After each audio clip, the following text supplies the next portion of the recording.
सति परमात्मन् मादृशान्मुग्धान्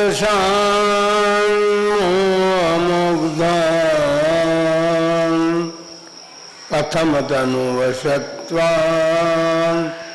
बुद्ध के शान्यजेयम् सुगतमगधरं वा वागदीशं शिवं वा जितभवमभिवन्दे भासुरं श्रीजिनं वा। देवादिदेव 1000 श्री महावीर भगवान की 20वीं सदी के प्रथमाचार्य चारित्र चक्रवर्ती आचार्य श्री शांति सागर जी महाराज की, परम पूज्य आचार्य श्री वीर सागर जी महाराज की, परम पूज्य आचार्य श्री शिव सागर जी महाराज की, परम पूज्य दीक्षा गुरुवर्य आचार्य श्री धर्म सागर जी महाराज की, परम पूज्य आचार्य श्री अजित सागर जी महाराज की, परम पूज्य शिक्षा गुरुवर्य आचार्य कल्प श्री सुत सागर जी महाराज की, श्रीमद् जैन धर्म की। बोले परम पूज्य वात्सल्य वरदी आचार्य भगवान श्री वर्धमान सागर जी महाराज की, आचार्य संघ की।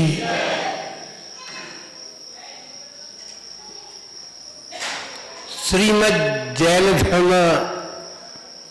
की हमने जयकार की और जो केवल ज्ञान लक्ष्मी से सहित है, ऐसा जैन धर्म जो है वह जयशील था, जयशील है और आगे भी जयशील रहेगा। यह बात अलग है कि हम यदि उस धर्म को प्राप्त करते हैं और उस धर्म को प्राप्त करने के बाद भी हमारे मन में उस धर्म की श्रद्धा नहीं होती है, तो समझना चाहिए कि अभी हमारा संसार बड़ा दीर्घ है। हम संसार के निकट अभी बहुत लंबे समय के बाद पहुंचेंगे। आज आप सभी लोग एक पर्व, महापर्व के कारण उपस्थित हुए हैं। भारत की संस्कृति जो है वो पर्वों की संस्कृति हो रही है, और जब तक इस भारत क्षेत्र में तीर्थंकर आदि महापुरुषों का अवतरण होता रहेगा, तब तक इस आर्य भरत क्षेत्र के आर्यखंड में धर्म चलेगा। बंधुओं, अभी आपने भगवान महावीर स्वामी के जीवन के संबंध में श्रवण किया है। भगवान महावीर का जीवन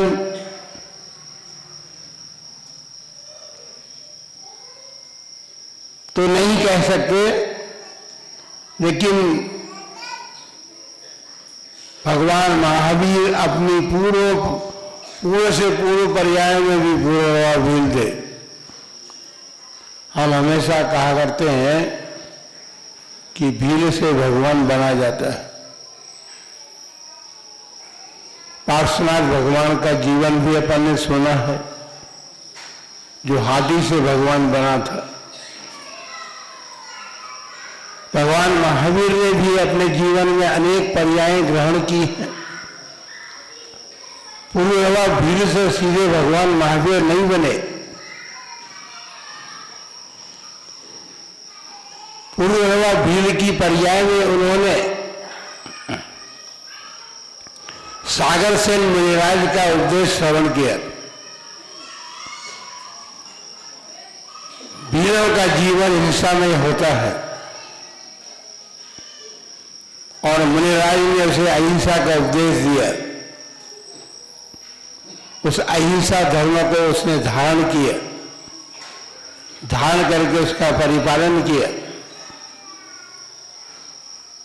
और परिपालन करके उस निकृष्ट भील पर्याय से वो सीधा सौधर्म स्वर्ग में पहुंचा। ये व्रतों की महिमा है, धर्म की महिमा है। हम धर्म को ऐसा समझने लगे हैं, वर्तमान की बात हम कर रहे हैं कि धर्म हम जैसा चलाएंगे वैसा चलेगा, है ना? ये बात है ना? धर्म को हम चलाना चाहते हैं, जैसा चलेगा हम चलाना चाहेंगे वैसा चलेगा। ये बात ठीक नहीं है। आपकी भ्रमपूर्ण भ्रांति पूर्ण जो चिंतन है आपका, धर्म कभी किसी के चलाई नहीं चलता। धर्म तो आदि निधन है। ये बात अवश्य है कि समय समय पर हमारे इस देश में तीर्थंकर भगवान होते रहे हैं, उनके द्वारा धर्म तीर्थ का प्रवर्तन होता रहा है और उन्होंने अपने तीर्थ प्रवर्तन के माध्यम से सदैव उन्होंने अनादि निधन धर्म का परिचय कराया है और उस परिचय को जिन्होंने प्राप्त किया, क्योंकि श्रोता के भी कुछ गुण हैं, सभी लोग धर्म सुनना चाहते हैं। श्रोता के या धर्म श्रवण की विधि के लिए संबंध में शास्त्रों में कहा है, सुश्रूषा पहला हेतु दिया है कि हमारे मन में सुनने की इच्छा जागृत हो।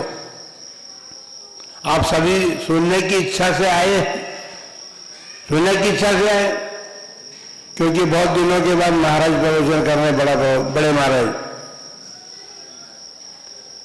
तो सुनने की इच्छा तो आप लोगों की हो सकती है, होती है, लेकिन शुश्रूषा के साथ श्रवण करना पड़ता है।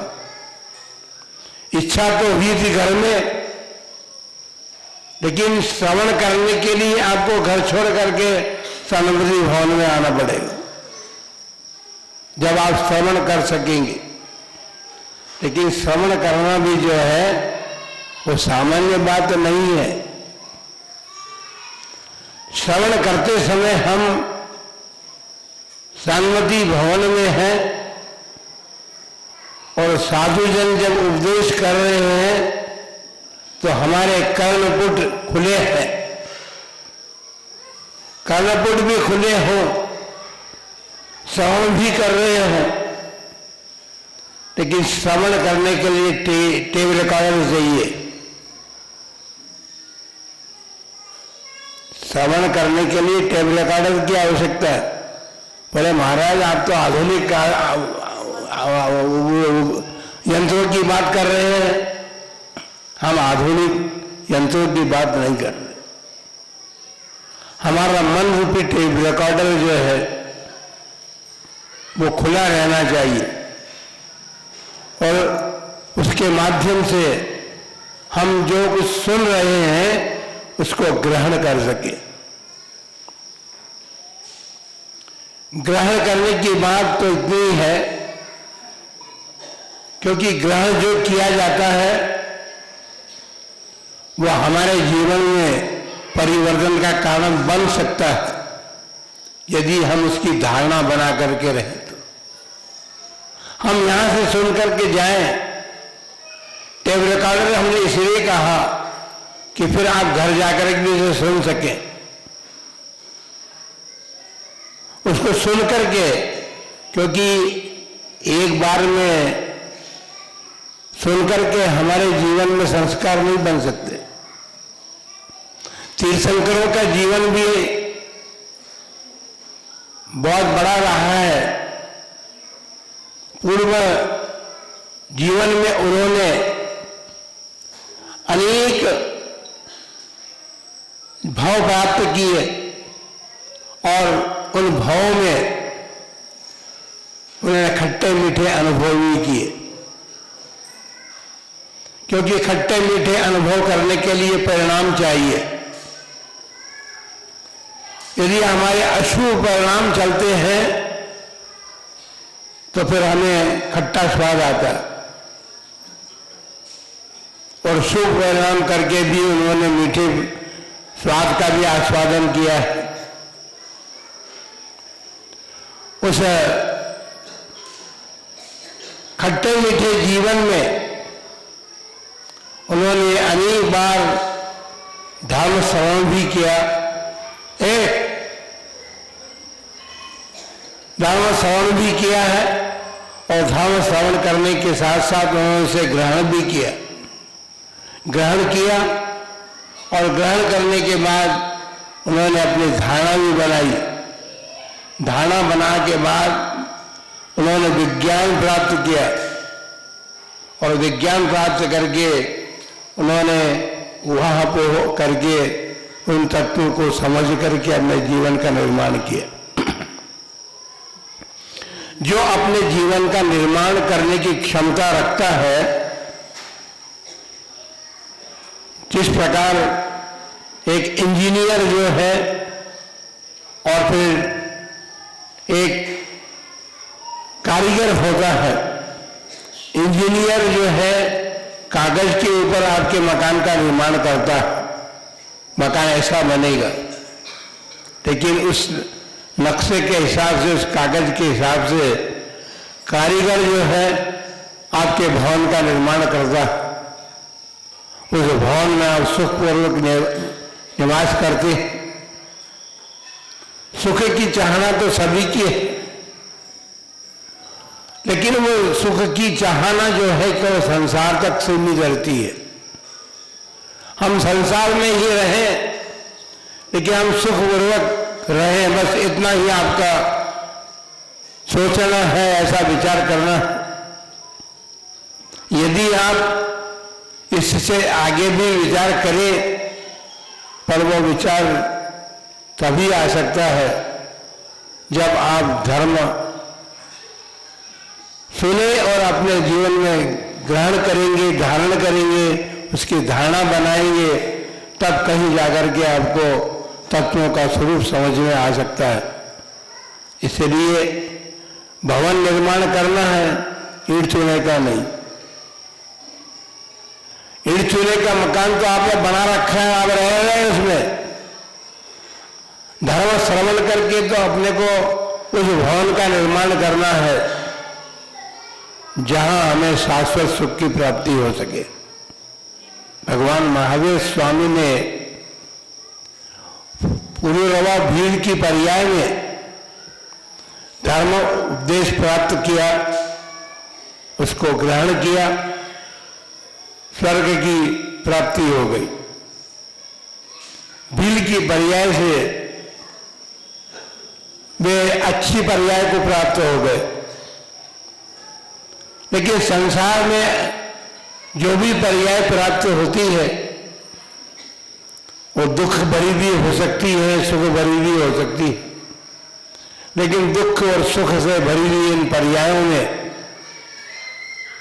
हम जिस सुख को प्राप्त करने की भावना रखते हैं वो प्राप्त नहीं होता है। वह सुख तो, क्योंकि बाहरी सुख है ये सब, चतुर्गति की पर्याय प्राप्त करना बाहरी सुख है। और चतुर्गति भ्रमण करते हुए हमने स्थावर पर्याय भी प्राप्त की है, तस पर्याय भी प्राप्त की।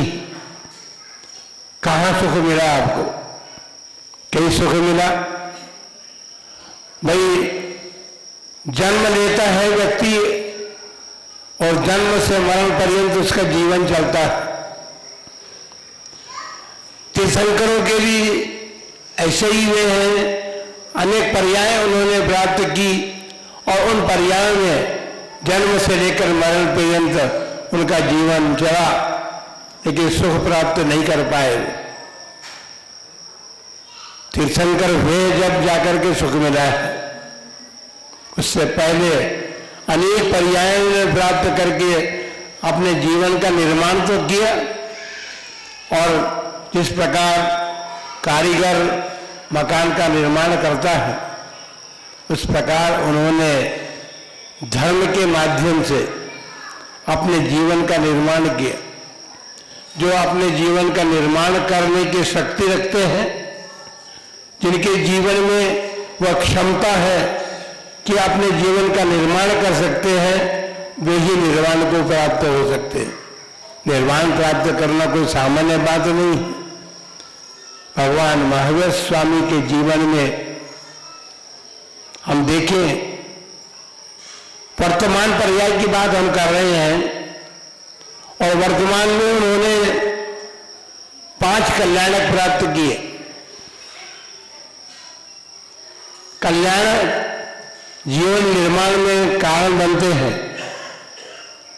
जन्म तो आप और हम सभी ने प्राप्त किया है, लेकिन भगवान महावीर का जन्म कल्याणक हुआ, उससे पहले गर्भ कल्याणक बना। तो आषाढ़ शुक्ला षष्ठी से लेकर के कार्तिक कृष्ण अमावस्या तक उनके जीवन के निर्माण की कथा है। उन्होंने अपने जीवन को किस प्रकार निर्माण किया, और जीवन निर्माण के लिए उन्होंने जन्म जो प्राप्त किया, तो देवतागण उनकी सेवा करने के लिए तैयार हो गए, क्योंकि तीर्थंकर भगवान जो होते हैं, वे जब तीर्थंकर प्रकृति का बंध कर लेते हैं, उसके बाद उनके सारे जीवन में देवतागण किंकर के समान उनकी सेवा करते हैं।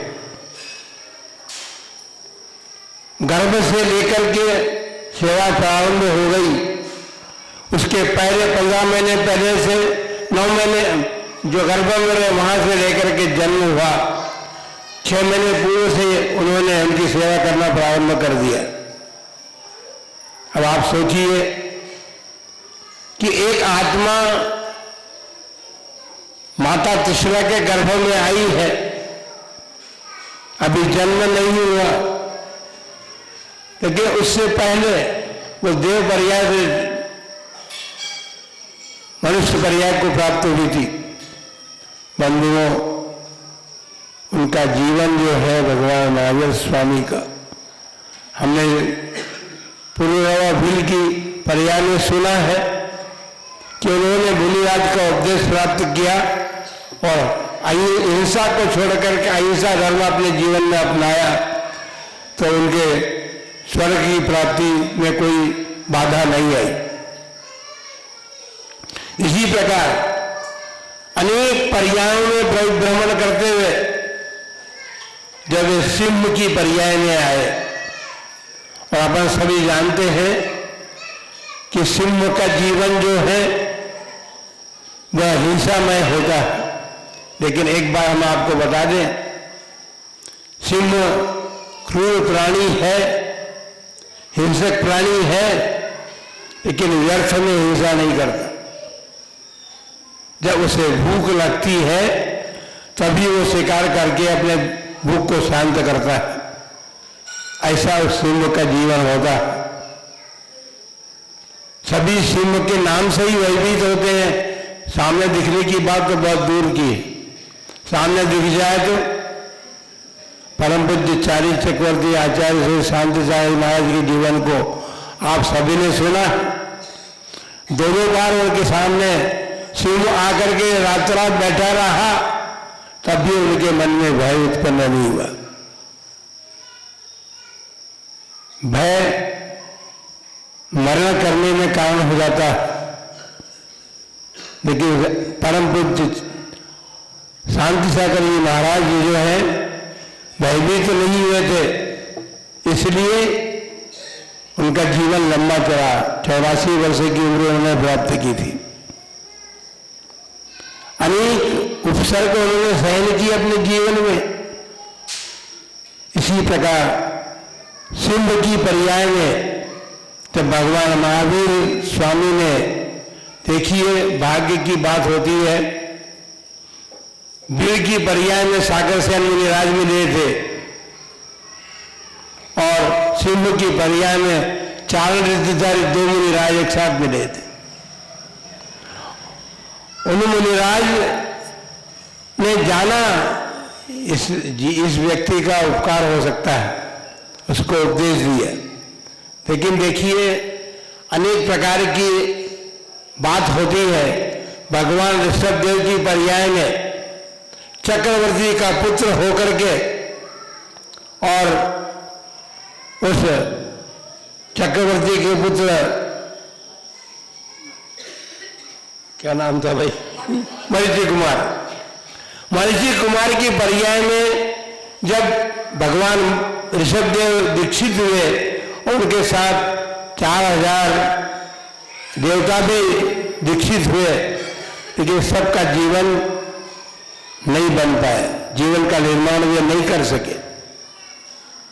मरीचि कुमार की पर्याय में जब भगवान ऋषभदेव को केवल ज्ञान प्राप्त हो गया था, तो वहां उनके समोसल में जाकर के चक्रवर्ती भरत प्रश्न करता है कि भगवान आप जैसे भाव को या तीर्थंकरत्व को कोई प्राप्त होने वाला अपने कुल में जन्म लिया है या होगा?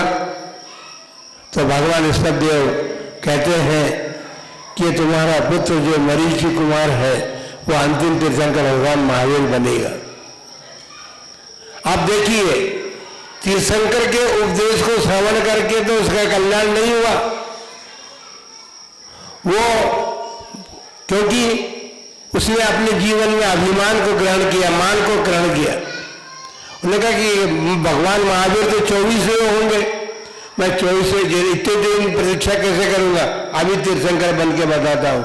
समोसर से बाहर आ गए, समोसर से बाहर आकर के और उसने मिथ्या मत का प्रचार प्रसार किया। 363 मत चलाए उसने, और महावीर भगवान की पर्याय में शाद्वाद धर्म के माध्यम से उन सबका खंडन किया उसे। भगवान ऋषभदेव से लेकर भगवान महावीर तक, और मैं समझता हूं कि शायद जब तक भविष्यकालीन प्रथम तीर्थंकर नहीं होंगे, ये हमारा सौभाग्य था कि भगवान ऋषभदेव से भगवान महावीर तक हमें धर्म प्राप्त होता रहा। धर्म तीर्थ का प्रवर्तन ये सब तीर्थंकर लोग करते रहे, क्योंकि 18 कोड़ा सागर के बाद सबसे पहले हमने भगवान ऋषभदेव को प्राप्त किया था। और ये 84,000 वर्ष के बाद हम महापद्म तीर्थंकर को प्राप्त करेंगे, क्योंकि अभी पंचम काल है, इसके 21,000 वर्ष हैं। फिर 21,000 वर्ष, 84,000 वर्ष बीतेंगे। राजा सैनिक की पर्याय में राजा सैनिक ने वो पाप किया था जिसे 7वें नरक का बंध किया था, लेकिन फिर उनके जीवन में पुण्य भी जागृत हुआ। वह भी मुनिराज से संबंधित बात है। ऋषभदेव मुनिराज के गले में सर्प डाल करके उन्होंने इतना बड़ा पाप किया था, लेकिन फिर जीवन को संशोधित किया तो 7वें नरक से पहले नरक में आ गए। पहले नरक की आयु जो है सबसे कम तो आयु 10,000 वर्ष की होती है।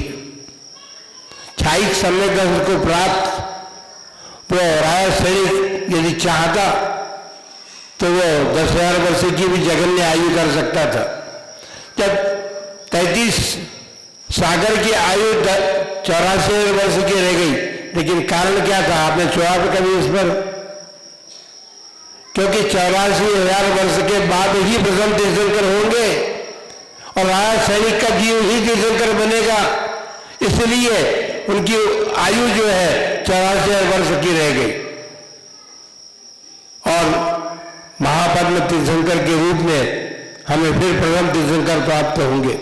वो सर्वणी काल होगा, उस सर्वणी काल का प्रथम तीर्थंकर राजा सैनिक का जीव बनेगा। अभी सर्वणी काल में हमने सर्वप्रथम भगवान ऋषभदेव को प्राप्त किया था, भगवान महावीर के पश्चात, और उनके तीर्थंकरों के काल में अनेक महापुरुष हुए हैं, लेकिन सब निर्वाण भी प्राप्त किया, क्योंकि सब निर्वाण जीवन का निर्माण कर करके उन्होंने निर्वाण प्राप्त किया, लेकिन तीर्थंकर 24 ही हुए। तो अनंत जीवों ने इस बीच में उन तीर्थंकरों की धर्म देशना को सुन करके अपने जीवन का निर्माण करने का पुरुषार्थ किया। उस कारण से उन्होंने सिद्धावस्था प्राप्त करके और अनादि से अनंत काल तक अब सिद्धत्व को प्राप्त करके आत्मिक सुख का आनंद लेंगे। हम आज एक कठोर बात भी कहना चाहेंगे कि आप सब मुनिजनों का उपदेश प्राप्त कर रहे हैं, साधुजनों का उपदेश प्राप्त कर रहे हैं। वो जीव जिन्होंने मुनियों का उपदेश प्राप्त किया, अपना जीवन बना लिया उन्होंने। श्रीमुखी पर्याय 10 भाव पहले प्राप्त थी और 10 भाव भी जब उसे वो किया तो धर्म का परिपालन करते रहे, इसलिए जीवन निर्मित होता चला गया और 10वें भाव में भगवान महावीर बन गए। बंधुओं, धर्म श्रवण तो आप भी करते हैं, अनेक साधुजन आते हैं और साधुजन आपको उपदेश देते हैं, लेकिन सुनने की इच्छा भी आपकी है, सुनते भी है, ग्रहण नहीं करते। ग्रहण करें तो धारणा बने। धारणा क्षेत्र पर आधारित है। धर्म की धारणा हम बनाएंगे अपने मस्तिष्क में, तो वो धारणा कब बनेगी? जब हमारा जीवन होगा। जीवन परिशुद्ध होना चाहिए। जीवन परिशुद्ध होगा, व्यसन और फैशन में हम अपने जीवन को बर्बाद नहीं करें। और कम से कम आप फैशन का अपनाते हैं तो अपने घर तक सीमित रखना चाहिए उसको। देव शास्त्र गुरु के सामने फैशन में नहीं रहना चाहिए। ये जीवन निर्माण का कारण नहीं है। आप जीवन निर्माण करना चाहते हैं तो आपको फैशन को छोड़ना पड़ेगा। कम से कम भगवान के सामने आए, गुरुओं के दर्शन करने आए, उस समय तो अपने जीवन को बिल्कुल सादा होना चाहिए। आपका जीवन इतना सादा होना चाहिए कि जिससे आपके इस मनुष्य पर्याय और जैन धर्म को धारण करने का प्रतिफल देखने वालों को साक्षात दिखे कि ये जैनी के बच्चे हैं या जैनियों के पर्याय, जैनियों के परिवार वाले हैं। ये दिखना चाहिए, तब तो हमारा धर्म श्रवण करना सार्थक हो सकता है। इतनी बार आपको गुरुजनों ने उपदेश दिया और फिर भी आज हमें बहुत दुख हुआ। बच्चों की फैशन, जो भी 2-4 बच्चों की फैशन देखी, ये उचित बात नहीं है। मैं खुले शब्दों में कह देता हूं कि यदि आप इस फैशन को लेकर के बाजार में घूमेंगे तो फिर आपको शादी में भी बाधा आएगी। कोई सर्वोदय व्यक्ति आपको पसंद नहीं करेगा। ये बात समझ लेना अच्छी तरह। जिसका जीवन इतना फैशन में है उसको अपने घर में ले जाके क्या करेगा? इसलिए मनुष्य जन्म प्राप्त किया है, गुरुजनों की शरण प्राप्त की है, गुरु का उपदेश सुनते हैं, उनके दर्शन करते हैं, तो उनके उपदेश को श्रवण करके अपने जीवन का निर्माण कीजिए। और निर्माण करेंगे तो निर्वाण का मार्ग खुलता चला जाएगा और आप भी भगवान महावीर स्वामी के समान निर्वाण को प्राप्त करेंगे। चैत्र शुक्ला त्रयोदशी में, आषाढ़ शुक्ला षष्ठी से लेकर के चैत्र शुक्ला त्रयोदशी के दिन उन्होंने जन्म प्राप्त किया। मार्ग कृष्णा दशमी को तब कल्याण उन्होंने प्राप्त किया और वैशाख शुक्ला दशमी को उन्होंने केवल ज्ञान प्राप्त किया। ज्ञान के बाद उन्होंने कार्तिक कृष्ण अमावस्या को निर्वाण प्राप्त किया। ये भगवान महावीर के पांचों कल्याणक तिथियां हैं। इन पांचों कल्याणक तिथियों को ध्यान में रख करके आज रूप चौदस जो है और कल त्रयोदशी थी, वो पर्व का हमारा कारण क्या है? हम जैन हैं। भगवान महावीर ने 2 दिन का योग निरोध किया था। योग निरोध का मतलब क्या होता है? बहुत उसकी प्रक्रिया है, शास्त्रों में दी। योग निरोध होने के बाद में क्या कर सकता है व्यक्ति? उस योग निरोध के बाद उन्होंने 2 दिन में अपने सारे कर्मों कर सारे पीछे 10वें गुणस्थान से 12वें गुणस्थान में आकर के उन्होंने संपूर्ण घातीय कर्मों का नाश करके तो केवल ज्ञान प्राप्त कर लिया था। लेकिन अभी भी अघातीय कर्म शेष थे। उन अघातीय कर्मों को नाश करने के लिए योग निरोध इसलिए किया कि अयोग्य बनना था उनको। अयोग्य बने बिना वो सिद्धत्व को प्राप्त नहीं हो सकते थे। इसलिए उन्होंने अपने योग का संकोच किया और योग का संकोच करके इतना संकोच किया कि वो योग निरोध करके अयोग्य बने। और अयोग्य बनने के बाद अमावस्या के दिन उन्होंने निर्वाण प्राप्त किया। कल हम निर्वाण लड्डू चढ़ाएंगे। हम जब सम्य शिखर की यात्रा में थे, संघ सहित सारा संघ था, हमने पावापुरी तीर्थ क्षेत्र को प्राप्त किया। हमने सोचा कि पावापुरी हम कब आएंगे, और भगवान महावीर ने यहाँ से निर्वाण प्राप्त किया तो अमावस्या के दिन तो हम यहाँ आ नहीं सकते। यहाँ चातुर्मास करें तो अमावस्या मिलेगी, और हम तो बिहार कर रहे हैं। तो हमने वहाँ 3 दिन रहे। 3 दिन तक हमने भगवान का निर्वाण लड्डू चढ़ाया और देखा। इसलिए देखा कि ये मौका अब फिर मिलने वाला नहीं है अपने जीवन में। इसलिए